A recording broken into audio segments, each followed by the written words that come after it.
What do ancient texts tell us about cataclysms in human prehistory? From the intricate monuments and cities that once covered the ancient Hindu Valley to the weathered steppes of Central Asia and much further beyond, the ruined, vine-decorated temples of South America, such remnants of the ancient world have long remained among our most fascinating treasures. The ancient past has long kept many mysteries, some of which we possess at least a degree of knowledge here in modern times.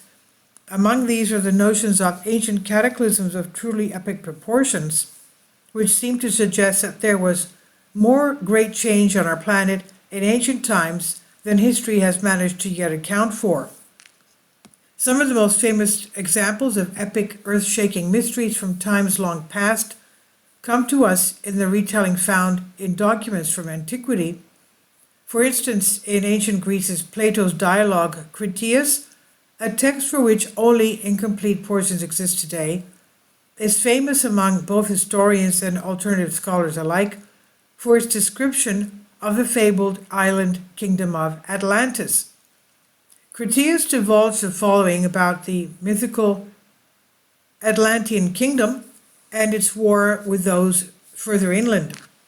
Quote, "Let me begin by observing first of all that 9,000 was the sum of years which had elapsed since the war which was said to have taken place between those who dwelt outside the pillars of Hercules at Gibraltar and all those who dwell within them. This war I am going to describe. Of course, the combatants on the one side, the city of Athens, was reported to have been the leader and to have fought out the war. The combatants on the other side were commanded by the kings of Atlantis, which, as was saying, was an island greater in extent than Libya and Asia, and when farther afterwards sunk by an earthquake, became an impassable barrier of mud to voyagers sailing from hence to any part of the ocean." End quote. The passage is indeed a curious one, likened by many to an actual retelling of events, while others maintain that its origins had been a mere thought experiment, never with intention that its content should be taken literally.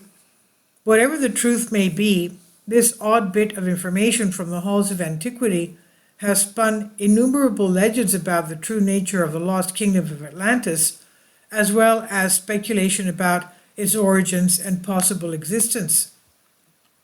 Perhaps of equal interest, however, is Plato's reference to a war that had transpired 9,000 years prior to his own retelling of the events.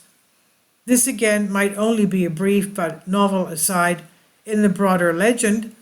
However, its similarity to stories that appear elsewhere, namely those within the ancient Hindu epics like the Mahabharata and the Bhagavad Gita, also seem to describe ancient battles that were fought not only on epic scale, but with weapons possessing tremendous destructive potential, like the lightning rod of Zeus. Many a time concerning Alexander the Great, I refer to the fact that he went into the Taklamakan desert of China with his 30,000 strong warriors. He lost 10,000 of them there. He had gone there to receive an Atlantean weapon of high technology, something like the lightning rod of Zeus. He was to meet an Atlantean extraterrestrial coming from Hyperborea in a spaceship which was to land in Taklamakan. Now, the Mahabharata speaks, for instance, of an unknown weapon that destroyed an entire race, which is described thusly. Quote, "A blazing shaft possessed of the effulgence of a smokeless fire was left off. That was how this weapon was perceived. The consequences of its use also evoked involuntary associations. This makes the bodies of the dead unidentifiable. The survivors lose their nails and hair, and their food becomes unfit for eating. For several subsequent years, the sun and stars and the sky remain shrouded with clouds and bad weather." End quote.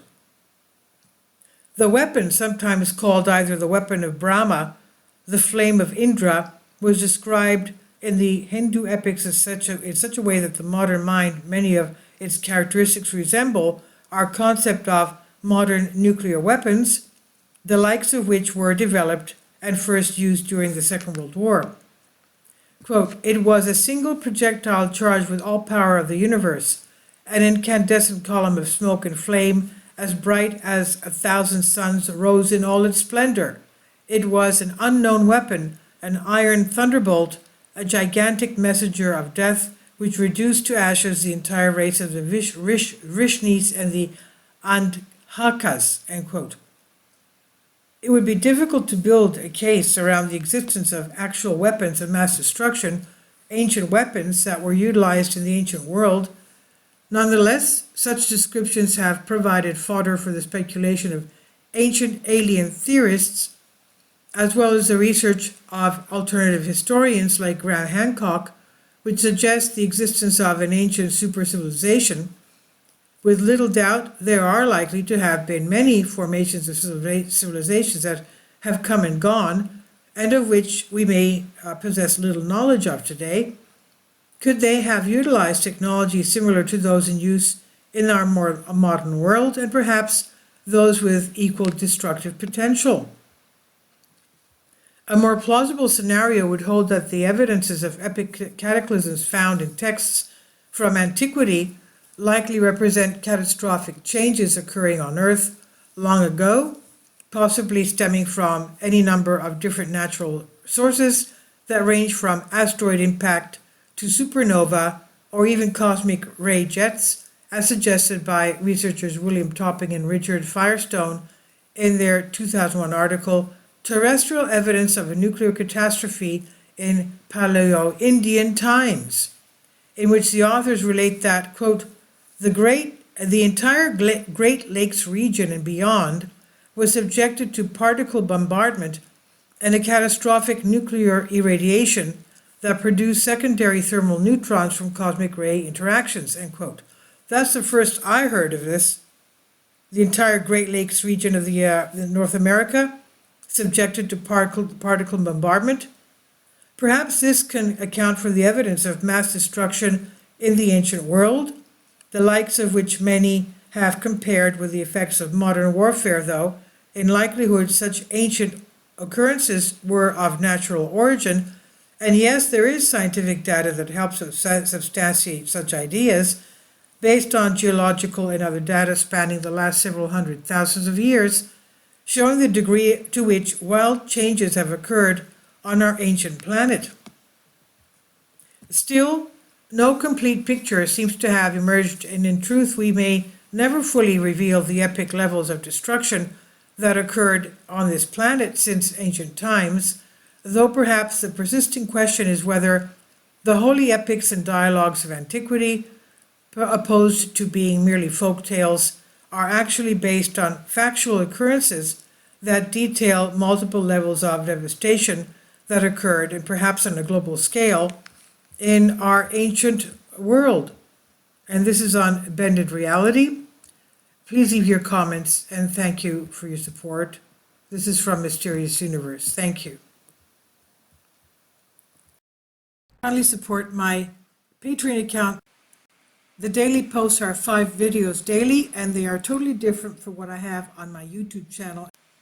Thank you so much for your support, and that you find all my content so interesting. You'll find the Patreon account details in the description box below.